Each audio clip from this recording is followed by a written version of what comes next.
The Man Who Disliked Cats by P.G. Wodehouse. It was Harold who first made us acquainted when I was dining one night at the Café Britannique.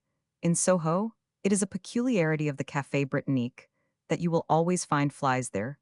Even in winter snow was falling that night as I turned in at the door, but glancing about me, I noticed several. Of the old faces, my old acquaintance Percy, the bluebottle looking wonderfully fit despite his years, was doing deep breathing exercises on a mutton cutlet and was too busy to do more than pause for a moment to nod at me, but his cousin Harold, always active, sighted me and bustled up to do the honors. He had finished his game of touchlust with my right ear and was circling slowly in the air while he thought out other ways of entertaining me when there was a rush of air, a swish of napkin, and no more Harold. I turned to thank my preserver, whose table adjoined mine. He was a Frenchman, a melancholy-looking man. He had the appearance of one who has searched for the leak in life's gaspipe, with a lighted candle of one whom the clenched fist of fate has smitten beneath the temperamental third waistcoat button. He waved my thanks aside. It was a bagatelle. He said we became friendly. He moved to my table, and we fraternized over our coffee. Suddenly, he became agitated. He kicked at something on the floor. His eyes gleamed angrily. PSSSD, he hissed Vaten. I looked round the corner of the table and perceived the restaurant cat in dignified retreat. You do not like cats, I said. I ate all animals, Monsieur Cats, especially. He frowned. He seemed to hesitate. I will tell you my story, he said. You will sympathize. You have a sympathetic face. It is the story of a man's tragedy. It is the story of a blighted life. It is the story of a woman who would not forgive. It is the story. I've got an appointment at 11, I said. He nodded absently, drew at his cigarette, and began. I have conceived my attred of animals, monsieur, many years ago in Paris. Animals are to me a symbol for the lost dreams of youth, for ambitions foiled, for artistic impulses cruelly stifled. You are astonished, you ask, why I say these things. I shall tell you. I am in Paris, young, ardent, artistic. I wish to paint pictures. I ave the genius, the enthusiasm. I wish to be disciple of the great Bouguereau. But no, I am dependent for support upon an uncle. He is rich. He is proprietor of the great Hotel Jules Priorolx. My name is also Priorolx. He is not sympathetic. I say, uncle, I ave the genius, the enthusiasm. Permit me to paint. He shakes his head. He say, I will give you position in my hotel, and you shall earn your living. What choice? I weep, but I kill my dreams, and I become cashier at my uncle's hotel, at a salary of 35 francs a week. I, the artist, become a machine for the changing of money at damn bad salary. What would you? What choice? I am dependent. I go to the hotel, and there I learn to eat all animals, cats especially. I will tell you the reason. My uncle's hotel is fashionable hotel. Rich Americans, rich Maharajas, rich people of every nation come to my uncle's hotel. They come, and with them they have brought their pets. Monsieur, it was the existence of a nightmare. Wherever I have looked there, our animals listen. There is an Indian prince. He has with him 2 dromedaries. There is also one other Indian prince. With him is a giraffe. The giraffe drink every day 1 dozen best champagne to keep his coat good. I, the artist, have my bock, and my coat is not good. There is a guest with a young lion. There is a guest with an alligator. But especially there is a cat. He is fat. His name is Alexander. He belongs to an American woman. She is fat. She exhibits him to me. He is wrapped in a silk and fur creation like an opera cloak. Every day she exhibits him. It is Alexander this and Alexander that. Till I ate Alexander very much. I ate all the animals, but especially Alexander. And so, monsieur, it goes on day by day in this hotel, that is a zoological garden. And every day I ate the animals the more, but especially Alexander. We artists, monsieur, we are martyrs to our nerves. It became insupportable, this thing each day. It became more insupportable. At night I dream of all the animals one by one, the giraffe, the 2 dromedaries, the young lion, the alligator, and Alexander, especially Alexander. You have eared of men who cannot endure the society of a cat, though. They cry out and jump in the air if a cat is among those present. Hein, your Lord Roberts, precisely, monsieur. I have read so much. Listen. Then I am become by degrees almost like Roman 999. I do not cry out and jump in the air when I see the cat Alexander, but I grind my teeth, and I ate Roman 999. Yes, I am the sleeping volcano. And one morning, monsieur, I have suffered the eruption. It is like this, I shall tell you. Not only at that time am I the martyr to nerves, but also to toothache. That morning, I ave had the toothache, very bad. I ave been in pain, the most terrible I groan, as I add up the figures in my book. As I groan I hear a voice. Say good morning to Roman 1000 Priox Alexander. Conceive my emotions, monsieur, when this fat beastly cat is placed before me upon my desk. It put the cover upon it, no, that is not the phrase the Roman 549. It put the lid upon it. All my smothered attred of the animal burst forth. I could no longer conceal my attred. I rose, I was terrible, I seized I am. By the tail I flung him, I did not know where, I did not care. Not then, afterwards, yes, but not then. Your Longfellow has a poem, I shot an arrow into the air. It fell to earth, I know not where. And then he has found it, the arrow in the ear of a friend. Am I right also was that the tragedy with me, I flung the cat, Alexander, my uncle, on whom I am dependent, is passing at the moment. He has received the cat in the middle of his face. My companion with the artist's instinct for the curtain paused. He looked round the brightly lit restaurant from every side. Arose the clatter of knife and fork, and the clear sharp note of those who drank soup in a distant corner. A small waiter with a large voice was calling the cook names through the speaking tube. It was a cheerful scene. But it brought no cheer to my companion. He sighed heavily and resumed. I hurry over that painful scene. There is blooming row, my uncle is odd-tempered man. The cat is Evie cat. I ave thrown I am, very hard for my nerves and my toothache. And my attred ave given me the giant's strength alone. Is this enough to enrage my odd-tempered uncle? I am there in his hotel. You will understand, as cashier, not as cat thrower. And now besides all this I have insulted valuable patron. She ave left the hotel that day. There are no doubts in my mind. As to the outcome, with certainty I await my conge. And after painful scene, I get it, I am to go at once. He ave assured the angry American woman that I go at once. He has called me into his private office, Jean. He has said to me at the end of other things, you are a fool, dolt, no good imbecile. I give you good place in my hotel, and you spend your time flinging cats. I will ave no more of you, but even now, I cannot forget that you are my dear brother's child. I will now give you 1000 francs, and never see you again. I have thanked him, for to me, it is wealth. Not before have I ever had 1000 francs of my own. I go out of the hotel, I go to a cafe, and order a bock, I smoke a cigarette. It is necessary that I think out plans. Shall I with my 1000 francs rent a studio in the quarter, and commence my life as artist? No. I have still the genius, the enthusiasm. But I have not the training to train myself to paint pictures. I must study long, and even 1000 francs will not last forever. Then what shall I do? I do not know. I order one other bock and smoke more cigarettes, but still, I do not know. And then I say to myself, I will go back to my uncle and plead with him. I will seize favorable opportunity. I will approach him after dinner when he is in good temper. But for that I must be close at hand. I must be, what's your expression, Johnny on the spot? My mind is made up, I have my plan. I have gone back to my uncle's hotel, and I have engaged not too expensive bedroom. My uncle does not know he still is in his private office. I secure my room. I dine cheaply that night, but I go to theater, and also to supper after the theater, for have I not my 1000 francs? It is late when I reach my bedroom. I go to bed, I go to sleep. But I do not sleep long. I am awakened by a voice. It is a voice that says move, and I shoot, move, and I shoot, I lie still. I do not move, I am courageous, but I am unarmed. And the voice says again move, and I shoot. Is it robbers? Is it some marauder who has made his way to my room to plunder me? I do not know. Pair-ups, I think yes. Who are you? I have asked. There is no answer. I take my courage in my, as I leap from my bed I dash for the door. No pistol has been fired. I have reached the passage, and have shouted for assistance. Hotel officials run up, doors open. What is it? Voices cry. There is in my room an armed robber, I assure them. And then I have found no. I am mistaken. My door, you will understand, is open. And as I have said these words, a large green parrot comes hopping out. My assassin is nothing but a green parrot. Move, and I shoot, it has said to those gathered in the corridor. It then has bitten me in the end and passed on.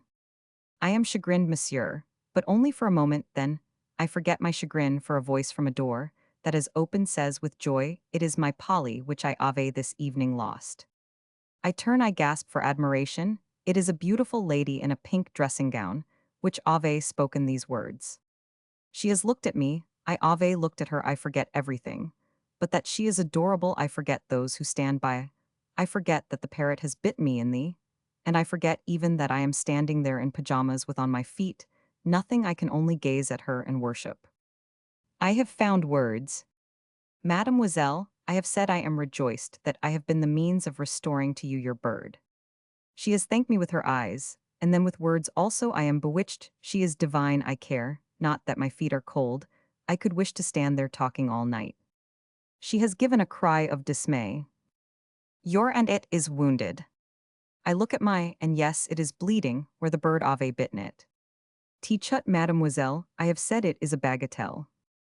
But no, she is distressed, she is what your poet Scott Ave said a ministering angel, thou she Ave torn her handkerchief, and is binding up my wound, I am enchanted such beauty, such kindness, hardly can I resist to fall on my knees before and declare my passion. We are twin souls, she has thanked me again, she has scolded the parrot, she has smiled upon me, as she retires to her room, it is enough nothing is said. But I am a man of sensibility and discernment, and I understand that she will not be offended if I seek to renew our friendship on a more suitable occasion. The doors shut, the guests have returned to bed, the hotel servants to their duties, and I go back to my room, but not to sleep, it is very late. But I do not sleep, I lie awake and think of You will conceive, monsieur, with what mixed feelings I descend next morning on the one, and I must keep the sharp lookout for my uncle, for I must avoid, till he shall have what do you say in your idiom? Yes, I have it simmered down and tucked in his shirt on the other. And I must watch for my lady of the parrot, I count the minutes till we shall meet again.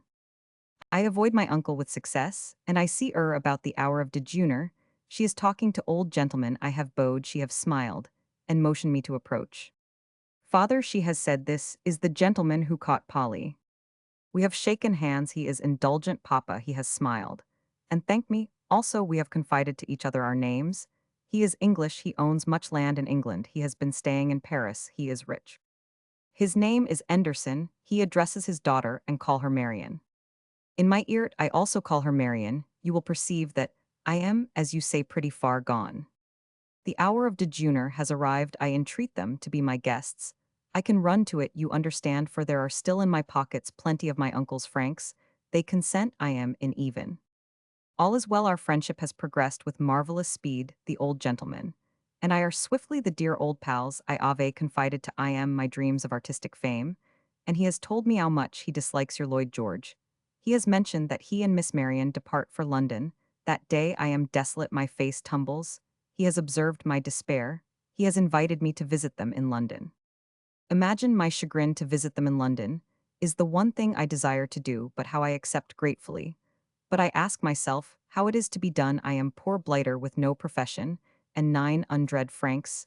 He has taken it for granted that I am wealthy.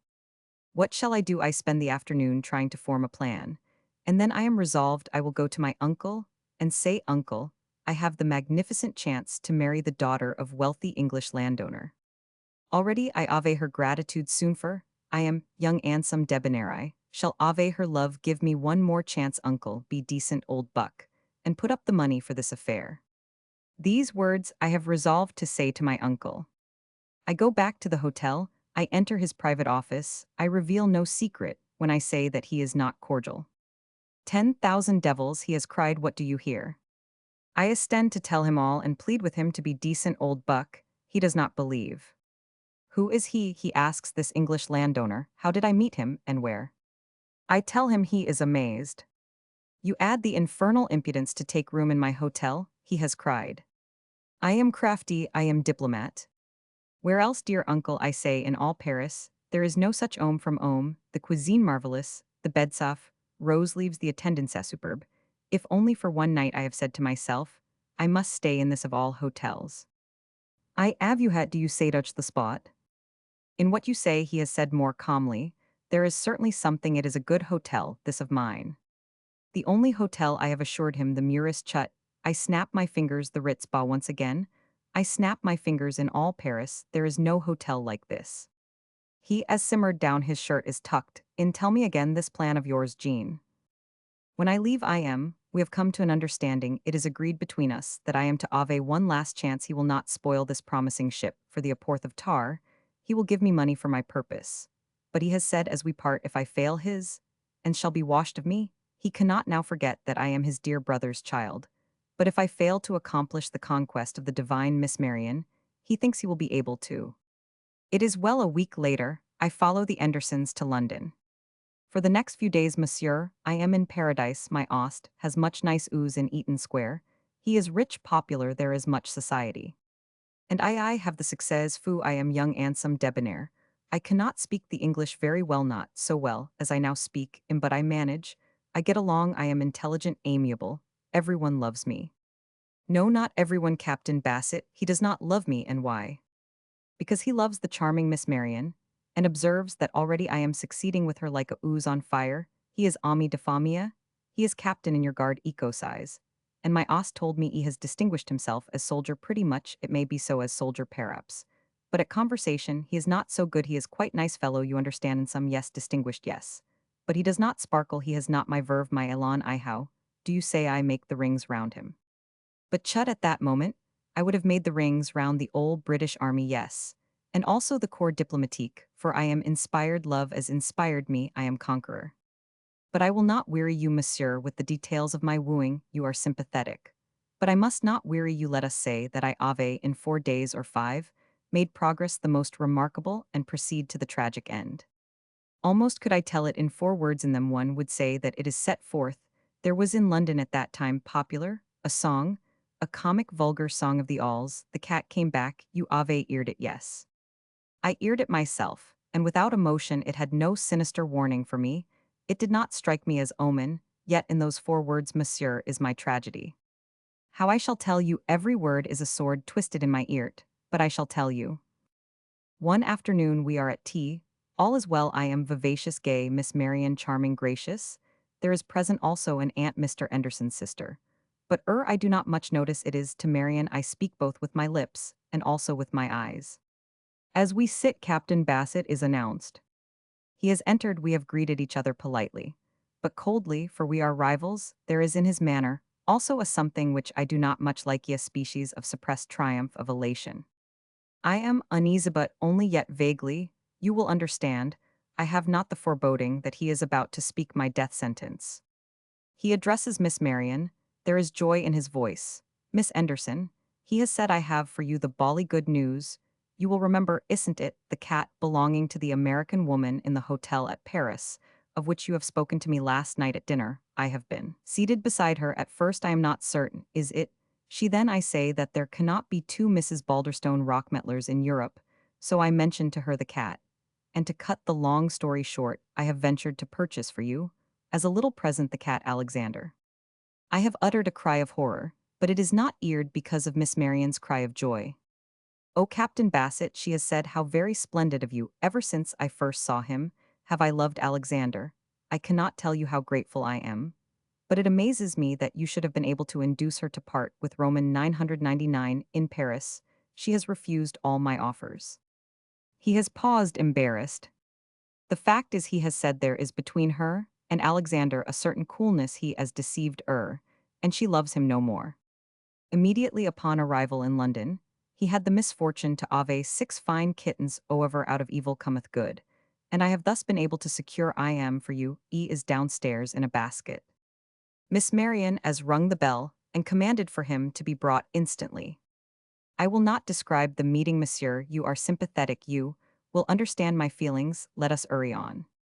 Figure yourself, monsieur, to what extent I was now heiress. I am artist, I am a man of nerves, I cannot be gay, brilliant, debonair in the presence of a cat, yet always the cat is there, it is terrible. I feel that I am falling behind in the race. Gratitude has made her the more gracious to Captain Bassett, she smiles upon him, and like Chanticleer at the sight of the sun, he flaps his wings and crows, he is no longer the silent listener, it is I who have become the silent listener. I have said to myself that something must be done. Chance has shown me the way one afternoon. I am, by fortune, alone in the all in his cage. The parrot Polly is opping, I address him through the bars. Move and I shoot, I, he has cried. The tears have filled my eyes, ow, it has brought the old scene back to me. As I weep I perceive the cat Alexander approaching. I have formed a plan, I have opened the cage door, and released the parrot. The cat I think will attack the parrot, of which Miss Anderson is so fond, she will love him no more, he will be expelled.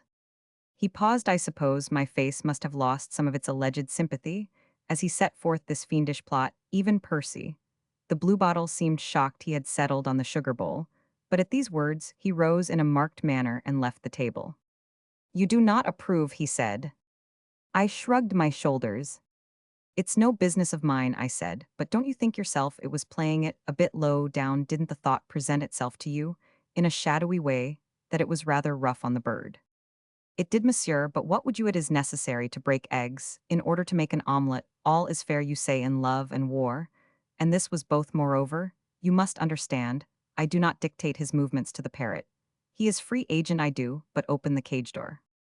Should he op out and proceed to the floor, where is the cat? That is his affair. I shall continue, yes. Allures, I open the cage door and disappear discreetly. It is not politic that I remain to witness what shall transpire. It is for me to establish an alibi. I go to the drawing room where I remain. At dinner that night, Mr. Anderson has laughed.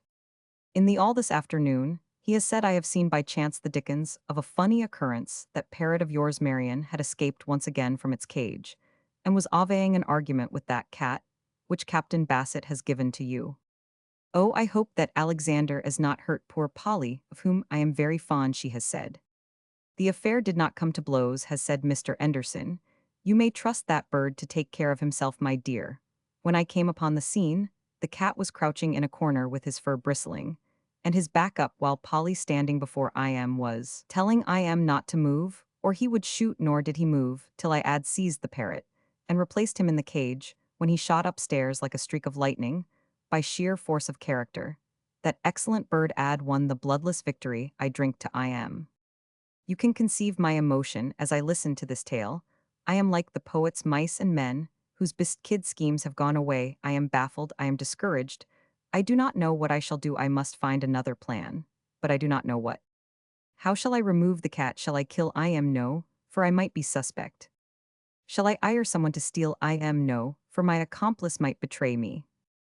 Shall I myself steal? I am that is better. That is a very good plan. Soon I have it perfected, this plan. Listen, monsieur, it is as follows. It is simple, but it is good. I will await my opportunity. I will remove the cat secretly from the ooze. I will take him to an office of the district messenger boys.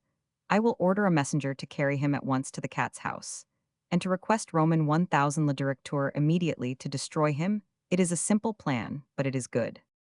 I carry it through without a itch. It is not so difficult to secure the cat. He is asleep in the drawing room. There is nobody at hand. I have in my bedroom a hat box which I have brought from Paris. I have brought it with me to the drawing room.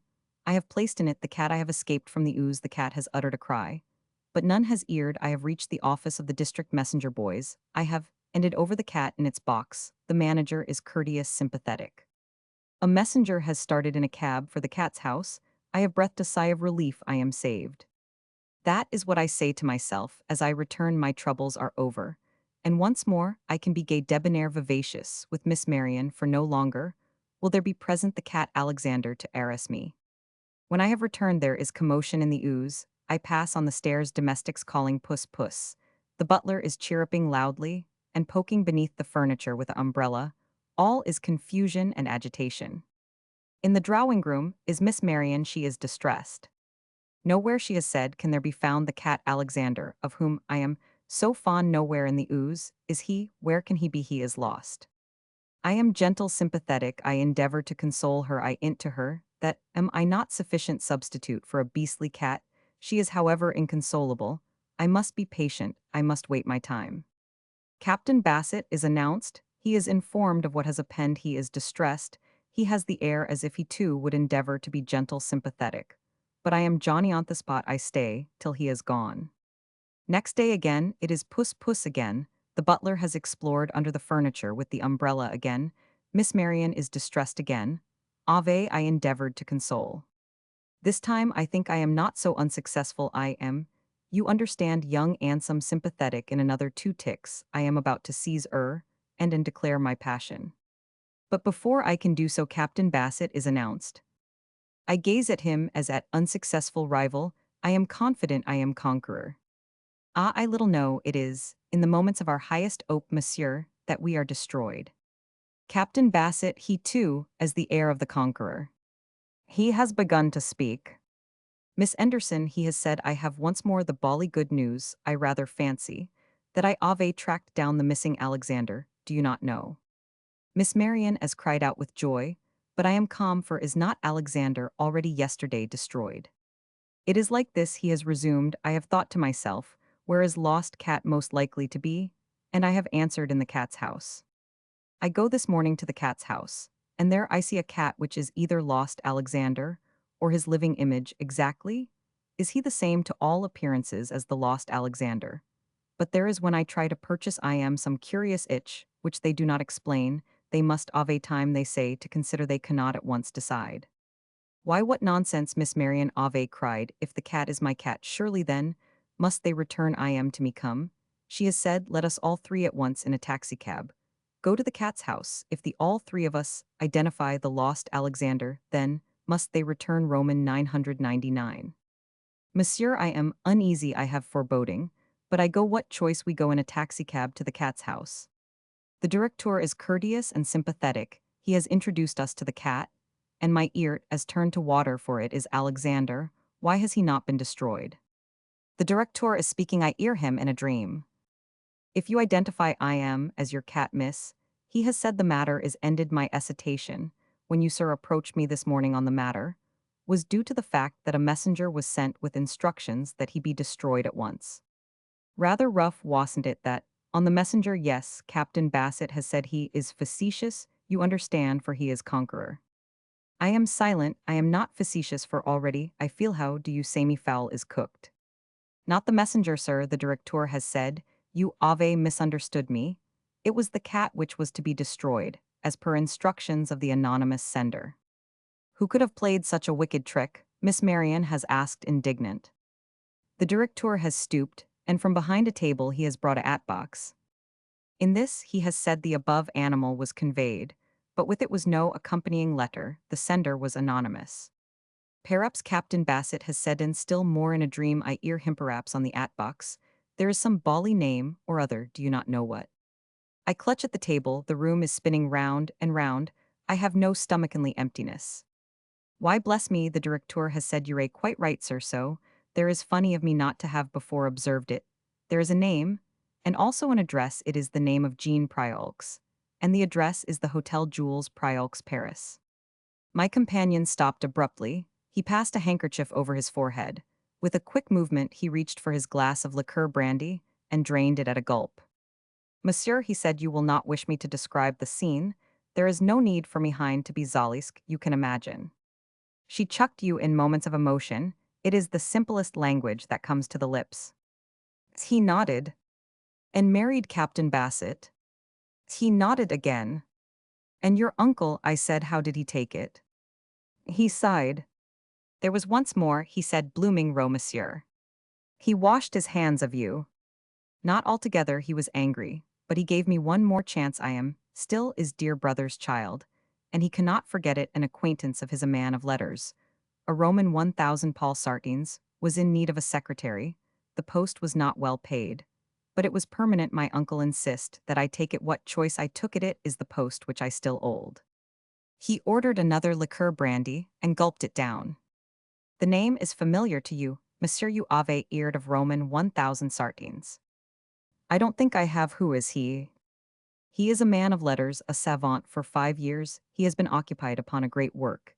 It is with that I assist him by collecting facts for his use. I ave spent this afternoon in the British Museum collecting facts. Tomorrow I go again, and the next day. And again, after that the book will occupy yet another 10 years before it is completed. It is his great work. It sounds as if it was. I said, what's it about? He signaled to the waiter.